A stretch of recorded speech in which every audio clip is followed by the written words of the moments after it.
Segment 3. Okay, so one thing I want to tell people is, and it's probably very obvious if you've watched these videos, that I don't script things, okay?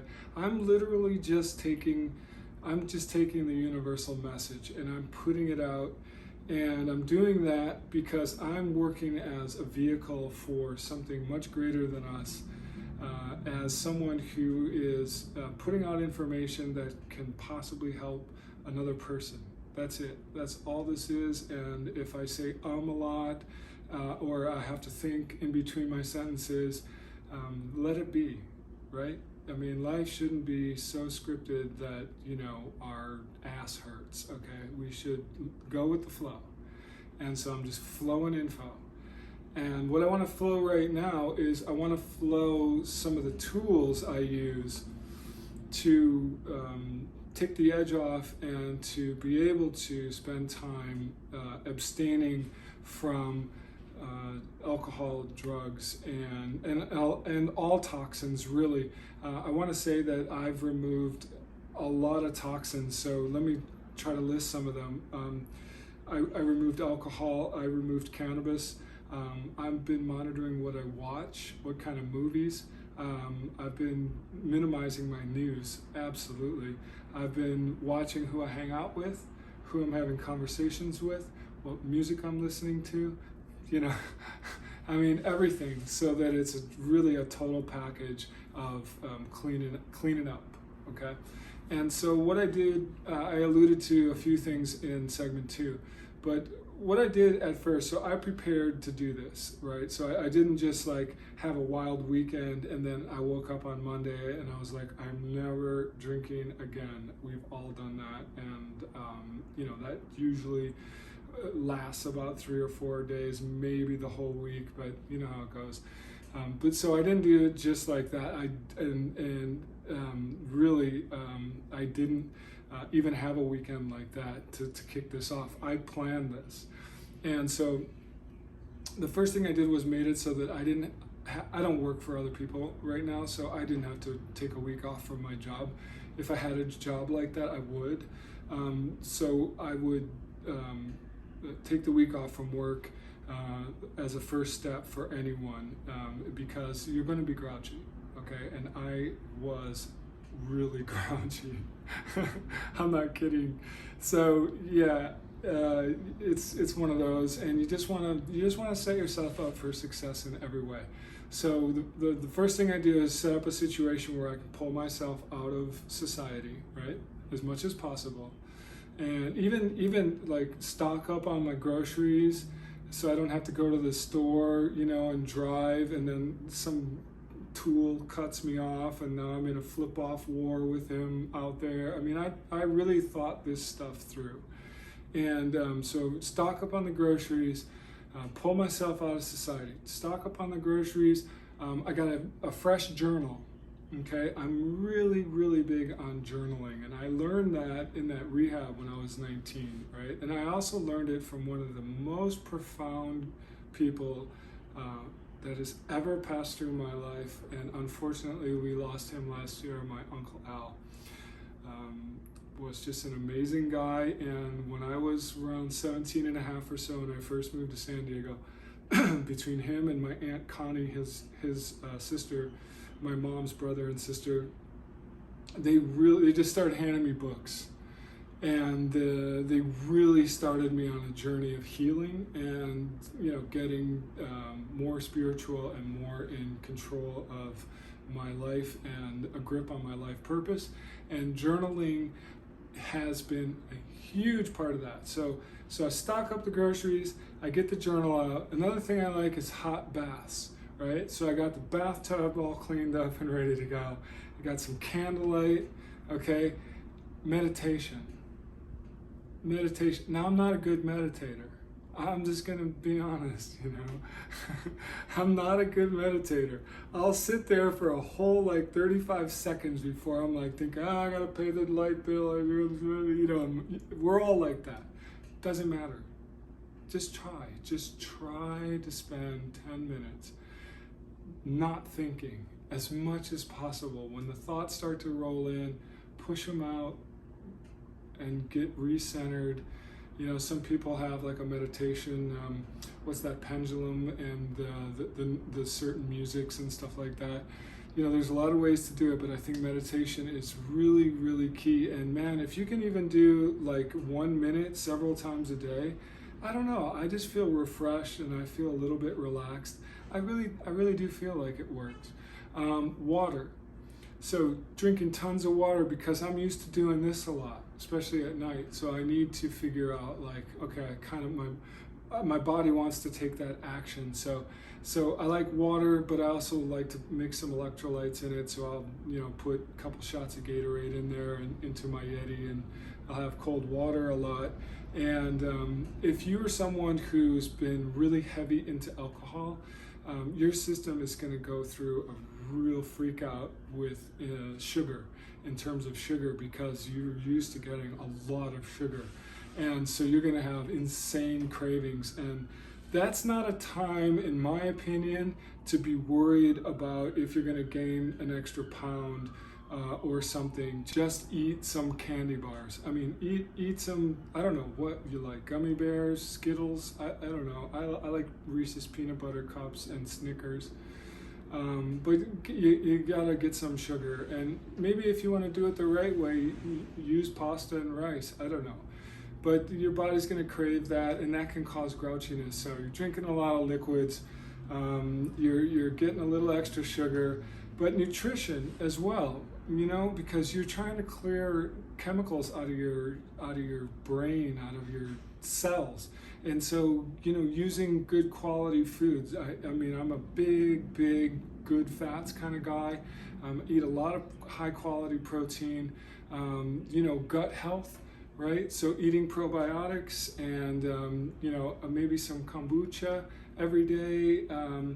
You know, getting into the nutrition side of things is literally like a whole other subject. But for now, let me just say that, you know, good nutrition really helps to balance mood, right? So balance your mood out a little bit.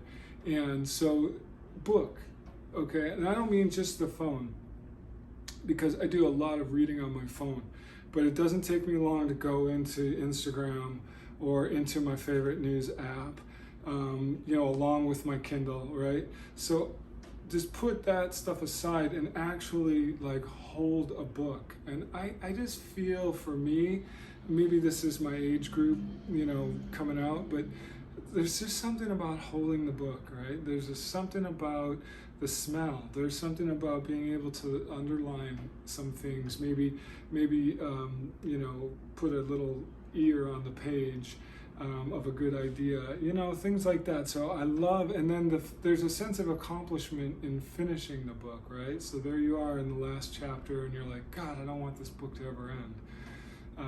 So that's a good feeling. And so I read Outliers, and the telomere effect is a book that I've been still kind of working on.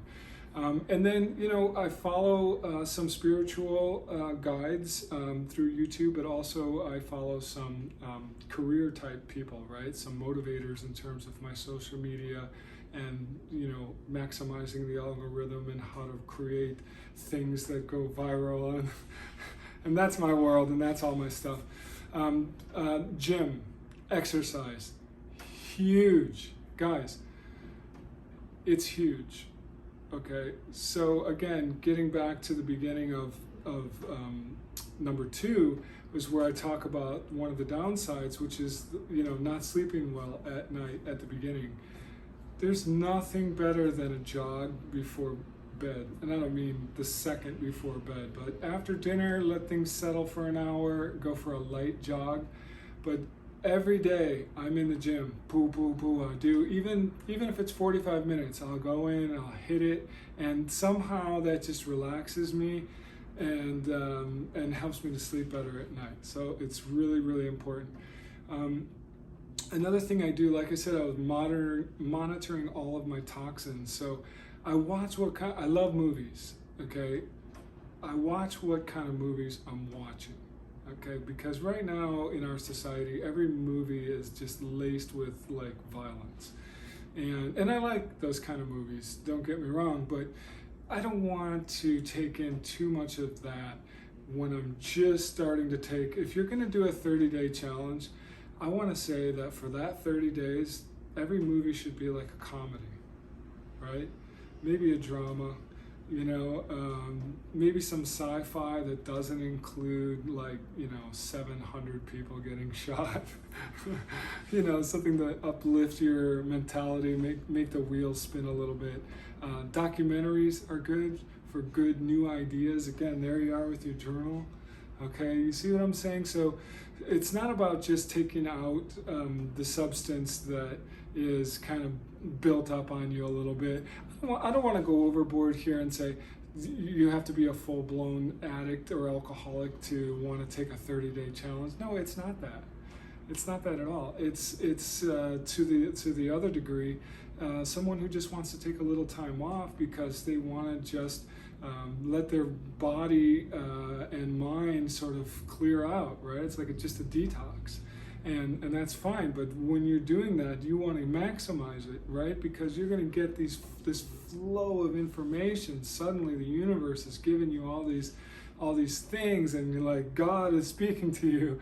So write it down, set some new goals, And a lot of times when we take this time off, it is because we're having some, we're stuck a little bit in life maybe.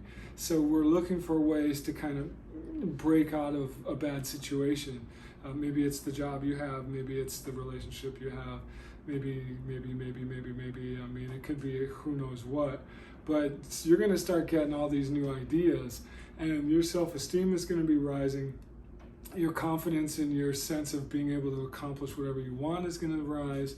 And you want to write that framework down, because that's your blueprint coming to you, right?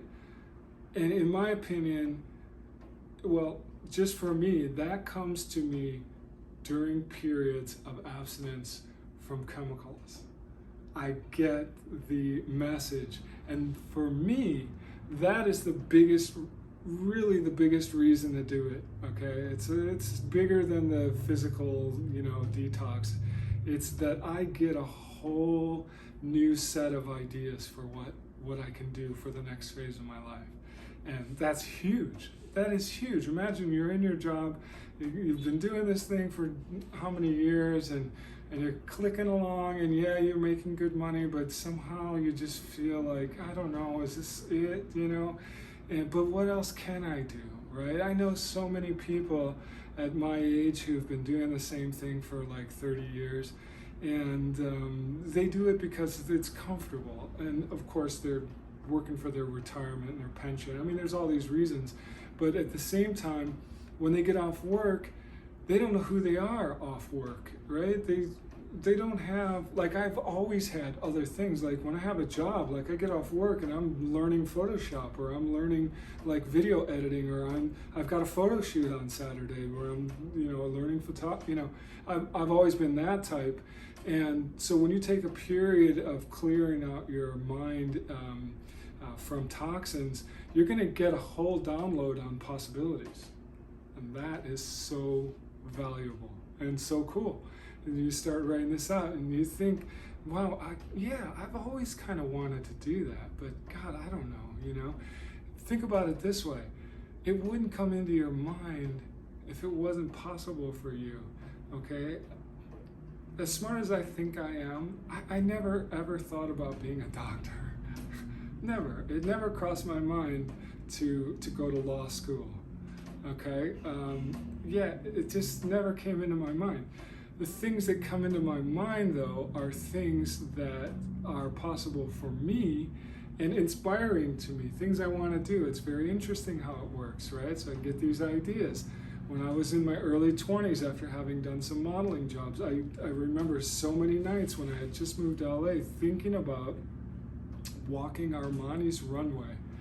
I was going to go to Europe, and I was going to walk for Armani, and I was going to get all these jobs, and this was during a period of sobriety. I'm getting all these visualizations, and about a year and a half or so later, I did it. I did all of it. It was so surreal to think about, and then think about looking back at it, you know. And today, that is precisely what's going on today. And I keep saying it, but I'm so excited. So I have a really, really big modeling job in New York next week. And for the last couple months, I have been visualizing. I have this whole plan, and I've been visualizing and thinking about it, and I'll visualize it down to the, you know, I'm gonna fly in, and then I'm gonna stay with so-and-so, and I'm gonna get to see him, and then we're gonna go to that place, and then we're gonna go to a casting, and then, you know, like, and part of it is me initializing the thoughts, but in no small way, it's the thoughts coming into me, right? It's really, really, really strange. And so here we are, not only with a modeling job this week, which is right at the end of Fashion Week, which, if you don't know that industry, means that the whole industry will still be in New York. So go back to Celestine Prophecy, right? And you're reading through, and there's no coincidences, right? And every single person that you meet has some message for you. And so your goal is to just go in open-minded, like an empty vessel, just waiting to be filled. And so here I'll go for this one job, which pays the whole trip and, you know, like a month of my life. And I'll be in a place that's going to be in its busiest season. Not only a place, but the place. I'm sorry, you talk about Paris, you talk about Milan, London, Tokyo, okay, I get it. But New York is number one, I'm sorry. And I'm going in, and I am going to have an open mind and be an open vessel. And I'm going to go in there sober. It's not going to last the whole time. I already know that. But I'm going in that way. And I am just totally convinced that I am about to have such an epic fall that I'm just going to, by Christmas, I'm going to be sitting there at my aunt's house in Illinois in front of the fireplace, you know, and I'm going to be like, I really just can't believe what just happened in these past couple months. I already know it. And it's from the discipline of putting the hard work in. And that's why I'm trying to share it with you guys. Because for me, this is the key to getting through sticking points in life and resetting and re-blueprinting new ideas. The key is self-discipline. And in my case, I never need to force myself to go to the gym, and I never need to, like, you know, my bills are paid and I'm making money. I don't have any issues with those kind of things, but I do sometimes need to think about how I'm going to go about achieving shit that not many people can. Okay, and for you, that might be that maybe you're in the sales department here at this medium-sized company right now, but you know you're in your 50s now, and you want to be the sales boss at the bigger company. So how are you gonna, right? So in the middle there is all this self-discipline. You create your own steps to the goal. Okay, because that's how life is. We create. Okay, don't let life just happen to you, right? Create it. Okay, and you do that by disciplining yourself and setting goals and taking little pieces of advice from some kook like me who's out here, you know, and just using that along with what that guy said and this person said, and you know, and then you stack it all up. So this is the end of these segments. I hope you enjoyed them. At the end, I would like to recommend just a few books, because I'm a huge books kind of guy, and I've gotten so much out of reading these incredibly smart people. And there's a million books out there, but if I could just recommend a couple, I would like to recommend The Power of Now by Eckhart Tolle. I think was one of the best books I ever read in my life. Staying in the now is such a key. I just mentioned the book The Secret. Sorry, that was the next one I was going to mention. The Celestine Prophecies. Okay, I think that is just an incredible book. The next thing, The Secret, The Law of Attraction. And I think that's kind of what we're talking about here. So the law of attraction, the first thing you have to do is have a vision to attract, right? And if you're fucked up on alcohol, you know, all the time, you end up just kind of watching other people doing what they do. Let's be honest with ourselves, okay? There's a million artists out there who no one's ever seen anything they've ever done, you know, and, you know, because they can't get it out there. So the law of attraction starts with creating an energy field that attracts, okay? And in my opinion, that means getting your shit together. You gotta vibrate at the level of what it is you're trying to bring in, or you'll never bring it in. So there's a few, you know, Think and Grow Rich, How to Win Friends and Influence Enemies, is it? That's an extremely good book. Some of my favorite authors, Stuart Wilde, I don't know if you've ever heard of him. How about, Gary Vaynerchuk. For all you social media types out there, you gotta follow Gary. Gary, I mean, he wrote this book called Crushing It years ago, and he is absolutely crushing it. He says the F word every other word. He just talks like a real guy, but he's so extremely smart, and I've learned a lot from him. Anyway, I could go on and on and on and on and on about books, and maybe I will in a different video, but I want to say at the end of this, if you're having any struggles whatsoever with drugs and alcohol, if you're a child or someone you love is, and if you need some advice on how to approach them, or you need some advice for yourself on how to start, I would like you to please contact me, okay? Because look, why not? We only have one life, and let's live it to our fullest. And if I have information that I can give you, then that's my goal in life, okay? So send me a message, send me a direct message, and yeah, I would love some comments, and let's get the conversation going about this, okay? All right, I love you guys, and have an amazing day, and thanks for listening.